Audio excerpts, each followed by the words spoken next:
আমরা হিসাব সমীকরণের 12 নাম্বারটা সলিউশন করে দিব। মনে করি এটি একবারে আনকমন একটি প্রশ্ন। কতটা কলাম হবে আমরা কেউ জানি না। আমরা জানি হিসাব সমীকরণে লেনদেনের প্রভাব দেখাতে হলে সর্বপ্রথম দায়িত্ব হলো পরীক্ষার হলে বসে অঙ্কটা 1 তারিখ থেকে 31 তারিখ পর্যন্ত পড়ে নিয়ে নিশ্চিত হতে হবে কতটা সম্পত্তি এবং কতটা দায়ের কলাম হবে। প্রত্যেকটা অঙ্কের জন্য ক্যাশ টাকা এবং ক্যাপিটাল এটা ফিক্সড। দায়ের দিকে অ্যাকাউন্টস পেয়েবল অথবা নোট পেয়েবল অবশ্যই থাকবে। সম্পত্তির দিকে ক্যাশ টাকা, অ্যাকাউন্ট রিসিভেবল, এই দুটো প্রায় কমন আইটেম। তারপর আমি এই অঙ্কটা পড়ে কলামগুলো নিশ্চিত হয়ে নিচ্ছে। দেখো, মিস্টার জয় 30,000 টাকা ক্যাশ টাকা বিনিয়োগ করলো। ক্যাশ টাকা ডেবিট, একটা সম্পদ, ক্যাপিটাল একটা দায়। ভ্যান গাড়ি ক্রয় করা হয়েছে 10,000 টাকা দিয়ে, 2,000 টাকা ক্যাশে দিয়েছি, বাকিটা নোট পেয়েবল। তাহলে এখানে ভ্যান গাড়ি নামে একটা সম্পদের কলাম সৃষ্টি হবে, আবার একটা নোট পেয়েবল নামে দায় সৃষ্টি হবে। তাহলে সম্পদ হলো দুইটা, একটা ক্যাশ টাকা, একটা ভ্যান গাড়ি। দায় হয়েছে একটা নোট পেয়েবল আর ক্যাপিটাল।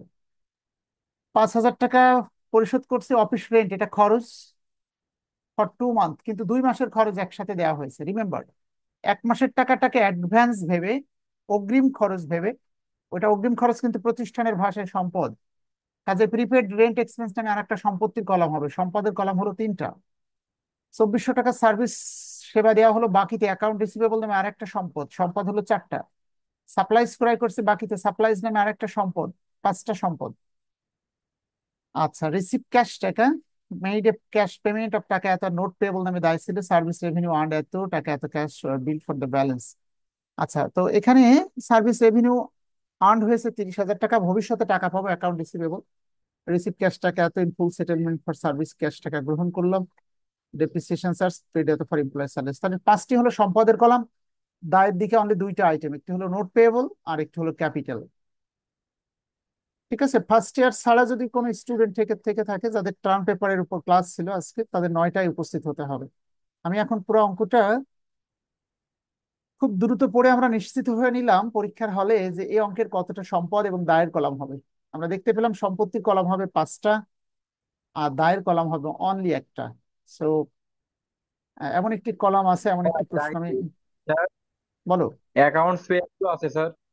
অ্যাকাউন্ট পেয়েবলও আছে আছে নাকি? অপেক্ষা স্যার, করো না। 13 নাম্বার আছে, 13 নাম্বার। 13, পার্সেস সাপ্লাইজ ফর টাকা এত অ্যাকাউন্ট বাকিতে, সাপ্লাইজ ক্রয় করা হলো, supplies debit, account payable credit, কথা সত্য। তাহলে দায়ের দিকে অ্যাকাউন্টস পেয়েবলও আছে, নোট পেয়েবলও আছে, তাই না? অ্যাকাউন্টস পেয়েবলও আছে, আবার নোট পেয়েবলও আছে। সম্পত্তির দিকে ক্যাশ টাকা আছে, অ্যাকাউন্ট রিসিভেবল আছে, অফিস সাপ্লাইজ আছে। ভ্যান গাড়ি নামে একটি সম্পত্তি রয়েছে, পার্সেস ভ্যান ফর টাকা এত। আহ, এবং আরেকটি সম্পত্তির কলাম এখানে রয়েছে। সেই সম্পদটি হলো, বলো, 5টা সম্পদ ছিল টোটাল। একটা হলো প্রিপেড এক্সপেন্স, মানে অগ্রিম খরচ নামে একটা সম্পদ ছিল, তাই না? জি স্যার। Prepaid expense. তাহলে অঙ্কটা সত্যিই বড়, এখানে অনেকগুলো কলাম। আহ শব্দটা এখানে হবে না, শব্দটা লিখতে হবে, আমি এই সম্পত্তির দিকে লিখছি, প্রিপেড এক্সপেন্স। তাহলে এই যে বাম পাশে যে কালারটা তোমরা দেখতে পাচ্ছ, রেড কালার, এটি হলো সম্পত্তির সাইড। আর আমি দায়ের সাইডটাকে নতুন করে তৈরি করে নিচ্ছি। একটু সময় দিতে হবে আমাকে। আমরা এটা ক্যাশ টাকা, অ্যাকাউন্ট রিসিভেবল, ভ্যান গাড়ি, অফিস সাপ্লাইজ, প্রিপেড এক্সপেন্স, এই 5টা হলো সম্পদের কলাম। আর দায়ের দিকেও আমাদের একইভাবে 3টি কলাম রয়েছে। ঠিক আছে, একটি হলো ক্যাপিটাল, আমি এখানে লিখে দিচ্ছি, কমেন্টটা আমি আর লিখবো না এই অঙ্কের জন্য। অ্যাকাউন্টস পেয়েবল আছে আর নোট পেয়েবল আছে।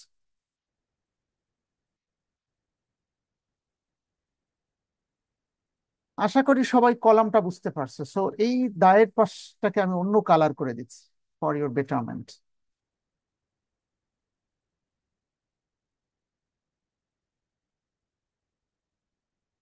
বলো সবাই দেখতে পাচ্ছ কিনা অঙ্কটা?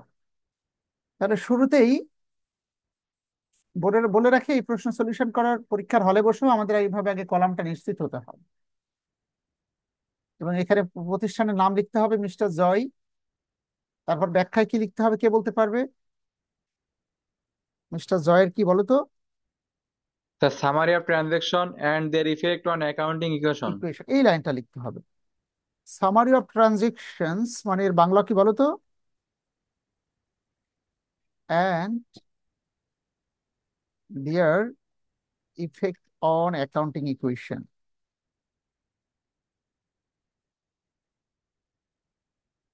অ্যাকাউন্টিং ইকুয়েশন এই লাইনটা প্রত্যেকটা অঙ্কের জন্য কমন এবং এটা লিখতে হবে। We need to write down this line. Mister জয়ের summary of transaction and their effect on accounting equation. এবার আমি খুব দ্রুত ক্যালকুলেশন করে দিচ্ছি উইদিন ভেরি শর্ট টাইম। তারিখগুলো আগে লিখে নিব, 1 2 3। তারিখগুলো দেখে দেখে তোমরা বলবে আমাকে। 1 2 3 4 13। অবশ্যই তোমরা মাসের নাম লিখবে পরীক্ষার হলে। 1 2 3 তারিখ, স্যার। 1 2 3 4 13 17 21। 13, বলো 17 21 তারিখ, 21, 26 তারিখ, 26 28 28, 30, 31। 30 অ্যান্ড ফাইনালি 31। তাহলে এই তারিখের উপরে ভিত্তি করে আমাদের লেনদেনগুলো সম্পন্ন হবে। ওকে। সো হিসাব সমীকরণে লেনদেনের প্রভাব দেখানোর প্রথম স্টেপ হলো অঙ্কগুলো যেভাবে আমি শুরুতে দ্রুত পড়ে নিয়ে কলাম তৈরি করে নিয়েছি, সম্পত্তির কতটা কলাম হবে। এই অঙ্কে আমরা দেখলাম সম্পদের সর্বোচ্চ 5টি কলাম রয়েছে। বাট বেশিরভাগ অঙ্কে সম্পত্তির দিকে 2 থেকে 3টা কলাম থাকে, ক্যাশটা কমন থাকে, অ্যাকাউন্ট রিসিভেবল থাকে, অন্য আরেকটি সম্পদ থাকে। আর দায়ের দিকে অ্যাকাউন্টস পেয়েবল, নোট পেয়েবল প্রায় কমন প্রত্যেকটা অঙ্কেই থাকে, আর ক্যাপিটাল তো মাস্ট। এবার আমরা একটা একটা করে পড়ি, দেখো। মিস্টার জয় 30,000 টাকা ক্যাশ টাকা বিনিয়োগ করলো। জাবেদা বলো সাফিয়া, 30,000 টাকা বিনিয়োগ করলে cash debit capital credit. Credit. তাহলে দেখো ক্যাশের দিকে 30,000 লিখেছি, ক্যাশ টাকা ডেবিট, ক্যাপিটাল ক্রেডিট 30,000। আমি কারো লেখাটা বড় করে দিব নাকি বোঝা যাচ্ছে? এখন কি বেশি ভালো দেখা যায়? দেখো, ক্যাশ টাকা ডেবিট 1 তারিখে 30,000। সম্পত্তিগুলো রেড কালারে দেখানো হয়েছে, অন্য আরেকটি ভিন্ন কালারে দেখিয়েছি ফর ইউর বেটারমেন্ট। আর ক্যাপিটাল ক্রেডিট 30,000। এরপরে দেখো 2 তারিখে পারচেসড ভ্যান ফর টাকা 10,000। 10,000 টাকা দিয়ে একটি ভ্যান ক্রয় করা হলো। পেইড টাকা 2,000 ইন ক্যাশ, নগদে 2,000 টাকা পরিশোধ করলাম। And sign a note payable, এবং একটি নোট পেয়েবলে স্বাক্ষর করে দিলাম ফর দ্য রিমেইনিং ব্যালেন্স, বাকি টাকার জন্য। এটা জাবেদা তোমাদের মধ্যে ক্লাসে কে বলতে পারবে? স্যার আমি পারবো স্যার। হ্যাঁ বলো। স্যার এখানে ব্যান্ড ডেবিট হবে, ক্যাশ ক্রেডিট আর নোটস পেয়েবল ক্রেডিট হবে। ভালো করে বলো একটু। ভ্যান ডেবিট, হ্যাঁ। ব্যান্ড ডেবিট 10,000 টাকা, কি ব্যাপার এটা? ক্যাশ ক্রেডিট 2,000 টাকা, আর নোট পেয়েবল ক্রেডিট 8,000 টাকা। নোট পেয়েবল ক্রেডিট আছে 8,000 টাকা, হ্যাঁ। জি স্যার। একটু মিস্টেক হয়ে গেছে মনে হচ্ছে, ক্যামেরা সেটিং ঠিক হয়নি আজকে। Just wait for a while. আমি কি জাবেদা লিখে দেখাবো না না লিখলে হচ্ছে তোমাদের? দেখো, লেখার দরকার নেই, এরকম তোমরা যদি তো আরো মনে ভালো করো হয়। লেখার দরকার নেই, তাহলে আর ক্যামেরাটাও দরকার নাই আপাতত। ওকে। সো আমার মনে হয় আমরা সরাসরি অঙ্ক করাই।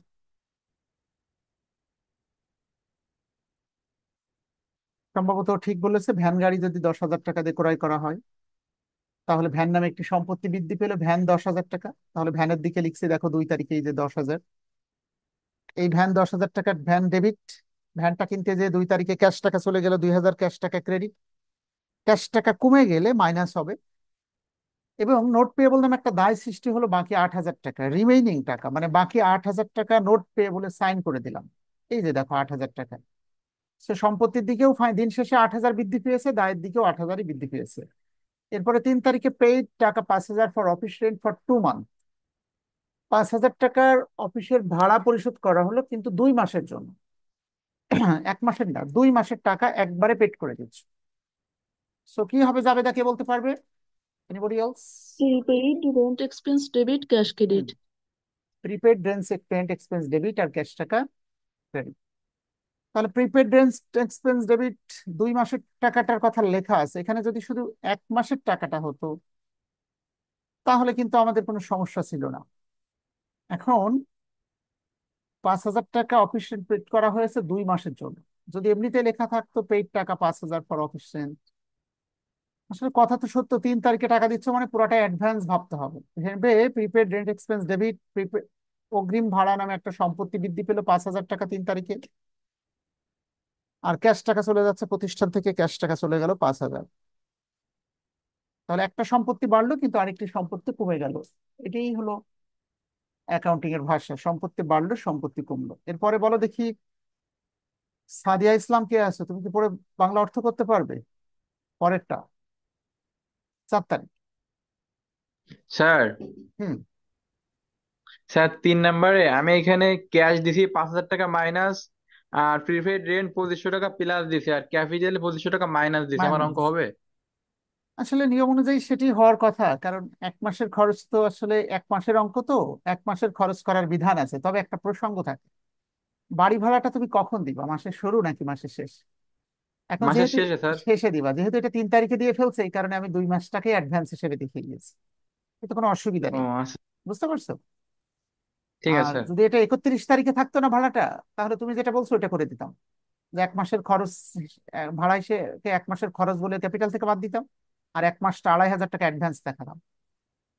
বুঝতে পারছো? কিন্তু যেহেতু মাসের শুরুতে টাকাটা দিচ্ছি, 2 মাসই অ্যাডভান্স হিসেবে কাউন্ট করেছে। 7 তারিখে দেখো, পারফর্ম টাকা 2400 টাকা সেবা প্রদান করা হলো কিন্তু বাকিতে।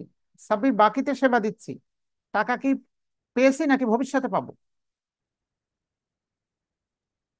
ভবিষ্যতে পাবো স্যার টাকা। ভবিষ্যতে স্যার। ভবিষ্যতে পেলে অ্যাকাউন্টিং এর ভাষায় যে সম্পত্তি বাড়ে তার নাম কি?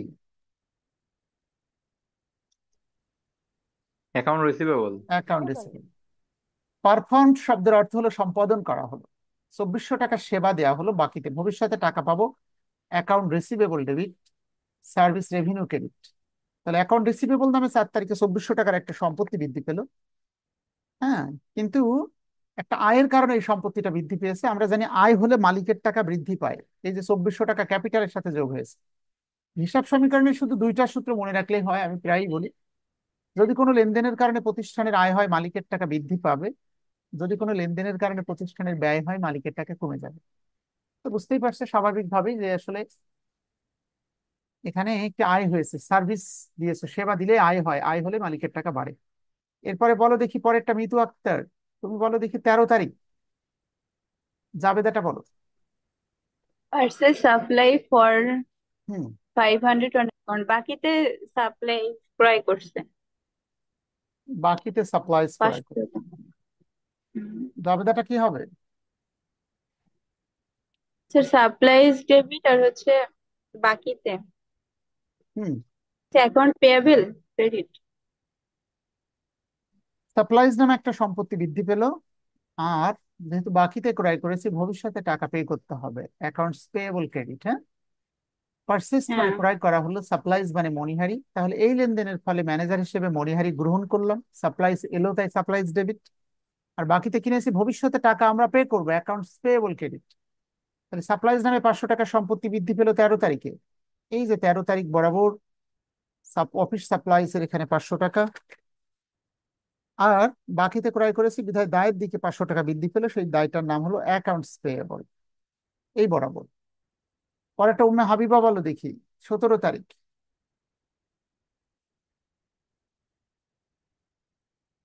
তুমি কি পারবে এটা পড়ে বাংলা করতে? না পারলে আমি স্যার করে ওই যে দিচ্ছি। হ্যাঁ বলো। 7 তারিখে যে সেবা, বাকিতে সেবা প্রদান করছিল, তার হচ্ছে 750 টাকা দিছে। পাওয়া গেল, হ্যাঁ। রিসিপ্ট সেটা মানে এখন কি গ্রহণ করা গ্রহণ হলো। করছে? হ্যাঁ, 750 টাকা করছে। ক্যাশে গ্রহণ করলাম, কেন? ফর ঠিক সার্ভিস আছে sir. Provided on May 4। Account, sir জাবেদা কি হবে অ্যাকাউন্ট বলো তো? রিসিভেবল কমবে আর ক্যাশ টাকা বাড়বে। বাড়বে। না না ধন্যবাদ, ঠিক আছে। স্যার। 17 তারিখে ক্যাশ টাকা ডেবিট, অ্যাকাউন্ট রিসিভেবল ক্রেডিট। তাহলে ঠিক আছে, অ্যাকাউন্ট রিসিভেবল আমরা 17 তারিখে যাচ্ছি। ক্যাশ টাকা ডেবিট কত টাকা পেলাম? 750 টাকা। 17 তারিখে ক্যাশ টাকা ডেবিট 750। অ্যাকাউন্ট রিসিভেবল কমবে। এতদিন 2400 টাকা অ্যাকাউন্ট রিসিভেবল নামে সম্পত্তি ছিল, এখন 750 টাকা পরিশোধ করে দিচ্ছে, বিধায় একটা সম্পত্তি কমলো কিন্তু আরেকটা সম্পত্তি বৃদ্ধি পেল। এরপর 21 তারিখ দেখো, made a cash payment of টাকা 4,000 on the note payable. Made মানে করা হলো, এখানে মেইড না থেকে পেড শব্দটা থাকলে আরো ভালো হতো। পেইড এ ক্যাশ পেমেন্ট, পরিশোধ করা হলো একটি নগদ টাকা। মেইড এ ক্যাশ পেমেন্ট, একটি নগদ টাকা পরিশোধ করা হলো 4,000 টাকা on the note payable. Note payable বাবদ আমরা যে দেনা ছিলাম সেই টাকা পরিশোধ করে দিচ্ছি। অ্যাকাউন্টিং এর ভাষায় ক্যাশ টাকা চলে গেলে ক্যাশ টাকা ক্রেডিট, কিন্তু একটা দায় কমে গেল, নোট পেয়েবল ডেবিট, ক্যাশ টাকা ক্রেডিট। তাহলে ক্যাশ টাকা কমে যাবে 4,000 21 তারিখে, ক্যাশ টাকা কমে গেলে মাইনাস হবে।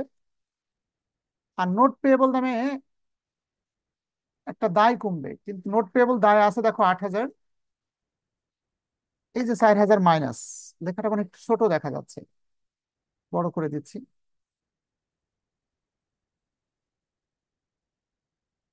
দেখো ক্যাশ টাকা 4,000 কমে গেল, আবার নোট পেয়েবল 4,000 টাকা কমে যাচ্ছে।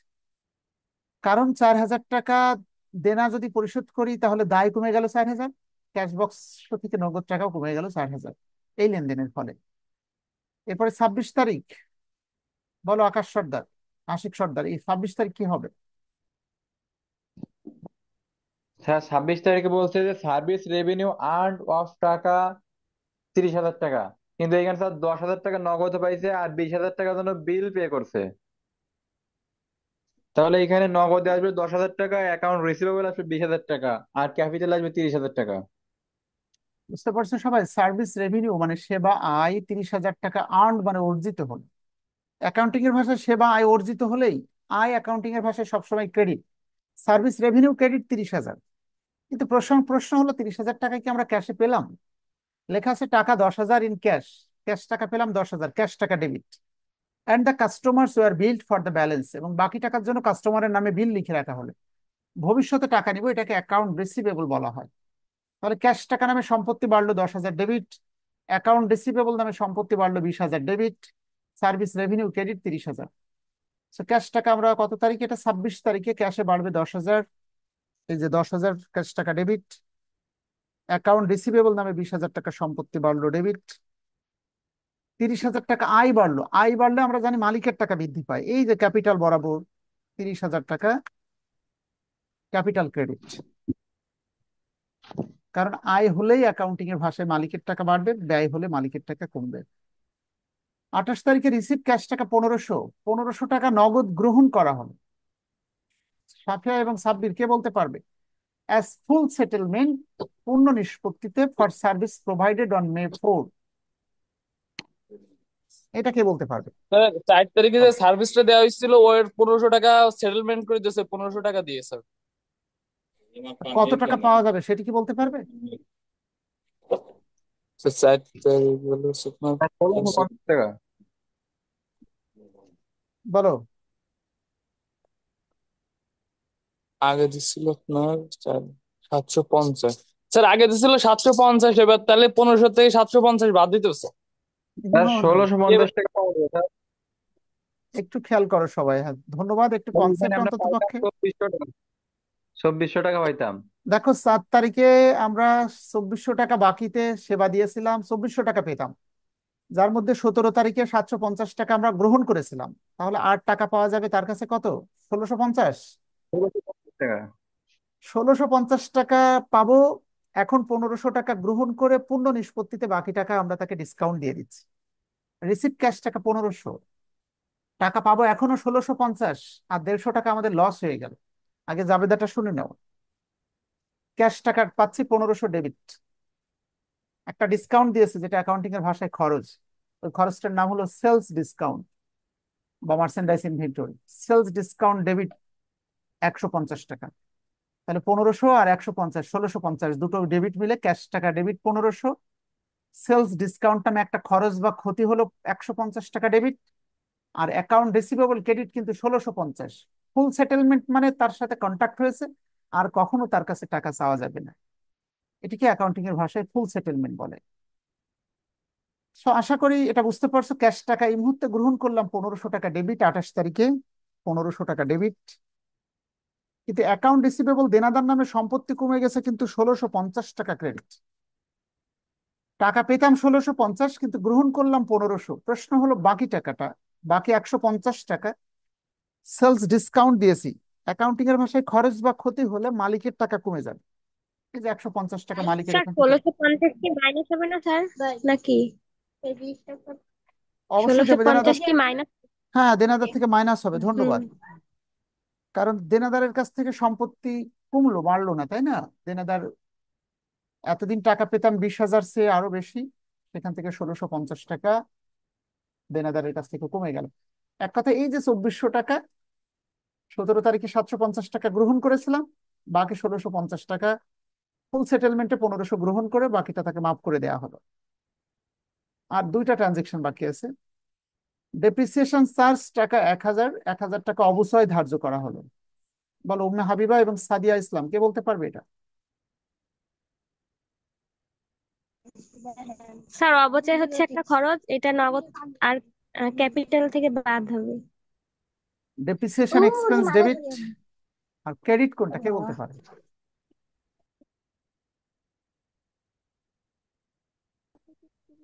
Anybody else?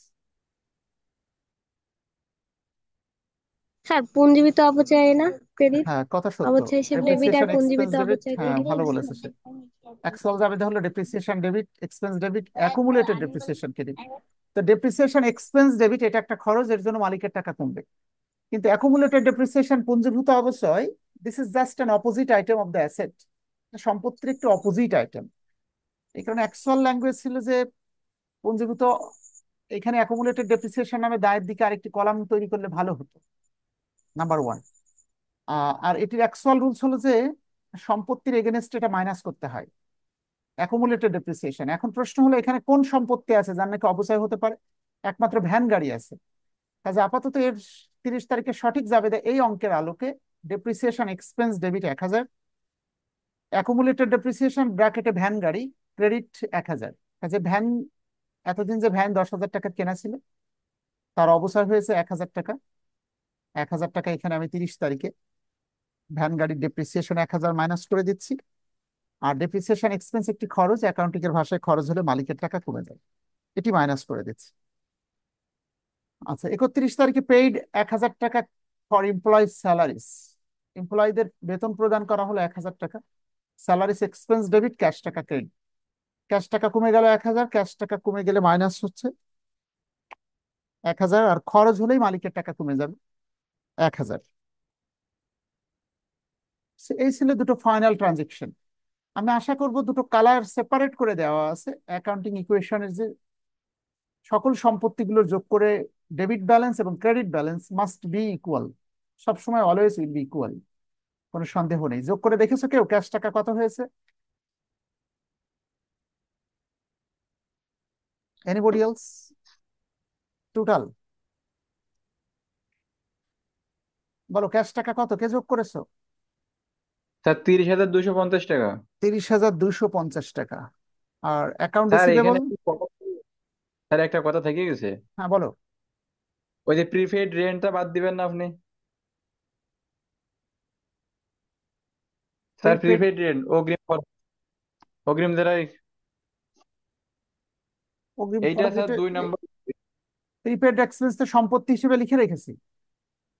হ্যাঁ ওইটা এখন 1 মাস তো হয়ে গেছে, এখন খরচ দেখাইতে হবে না? নো নো নো নো, সেটি এখানে খরচ দেখাতে হবে না, এখানে জাস্ট ওই তারিখে ঘটে যাওয়া ঘটনার ফলে লেনদেনের প্রভাবটা দেখাতে হবে। প্রিপেড এক্সপেন্স ও ডেবিট ঠিক একটা আছে। সম্পত্তি আর ক্যাশ টাকা ক্রেডিট সম্পত্তি, এখানে আর কিছুই করা যাবে না। দেখো অ্যাকাউন্ট রিসিভেবল আছে 20,000, ভ্যান গাড়ি 10,000 থেকে 1000 অবশ্যই বাদ দিলে 9,000। তাহলে যে স্টুডেন্ট আমাকে বলেছে depreciation expense debit accumulated depreciation credit, তার উদ্দেশ্যে বলছি এটি তুমি সঠিক জাবেদা বলেছো, কিন্তু যেহেতু এটি অ্যাকাউন্টিং ইকুয়েশন, এই পুরো অঙ্কের মধ্যে দেখতে হবে কোন সম্পত্তি ক্রয় করা ছিল যার নাকি অবস্থায় ধরা সম্ভব। তো ভ্যান গাড়ি নামে একটি স্থায়ী সম্পত্তি আছে যার অবস্থায় ধরা সম্ভব, সেটি করেছি আমি। সাপ্লাইজ নামে সম্পত্তি আছে 500 টাকায়, সাব্বির এগুলো যোগ করে ফেলো। প্রিপেড এক্সপেন্স আছে 5,000, সব সম্পত্তিগুলো যোগ করে কত টাকা হবে বলো? অ্যাকাউন্টস পেয়েবল দায় আছে 500 টাকা, নোট পেয়েবল আছে 8,000 থেকে 4,000 বাদ দিলে 4,000, এখানে কত টাকা হয়? 60,000? 57,850। মনে হয় না, 30 30 60,000। 57,250। 200। এখনো তোমাদের সাথে একমত হতে পারছি না। 30 আর 30 তো 60,000 আছেই, 2,400 থেকে 2,150 বাদ দিলে আরো থেকে যায় 60,000, কত সেটি বলো। এই টাকাটা এইটা মাঝখানে 2000, 3 60,250। এবার যোগফল বলো, সম্পত্তি এবং দায়ের ব্যালেন্সটা দেখো মিলে গেছে আমাদের অঙ্কটা, হ্যাঁ। এই পাঁচটি সম্পত্তির যোগফল আমরা একবারে ব্যালেন্সটা এখানে লিখবো। কত টাকা হয় সাব্বির? ৬৪,৭৫০। ৬৪,৭৫০ টাকা ডেবিট ব্যালেন্স। হ্যাঁ, আবার দায়ের দিকেও হবে ৬৪,৭৫০ টাকা। আহ সো স্যার হ্যাঁ, বলো, প্রশ্ন করার আছে কার কার, কথা বলো। স্যার আমার কাছে না বই আছে স্যার, আমি তো বই থেকে আছে প্রশ্ন দেখতেছিলাম, বাট এখানে উত্তরটা একটু আলাদা হয়ে গেল যে। কত হয়েছে বলো? এখানে আছে ৬২,৭৫০। কোন ট্রানজেকশনে প্রবলেম আছে সেটি নিয়ে কথা বলবে। প্রিপেড এক্সপেন্স কত টাকা লেখা আছে দেখো।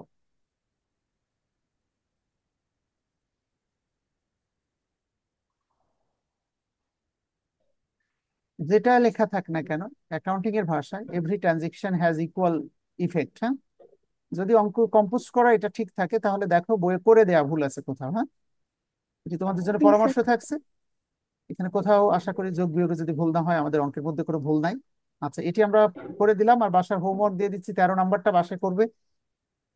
আজকে তোমাদেরকে ইচ্ছা করলেও সময় দিতে পারছি না, তোমাদের সিনিয়র যারা আছে আমাদের মাস্টার্স এর স্টুডেন্ট, তাদের টার্ম পেপারের উপর ক্লাস আছে। সো জুনিয়রদের জন্য পরামর্শ দিচ্ছি, তারা লিভ নিক, এবং আজকের ক্লাস তাদের জন্য এই পর্যন্তই আমরা সমাপ্ত ঘোষণা করছি।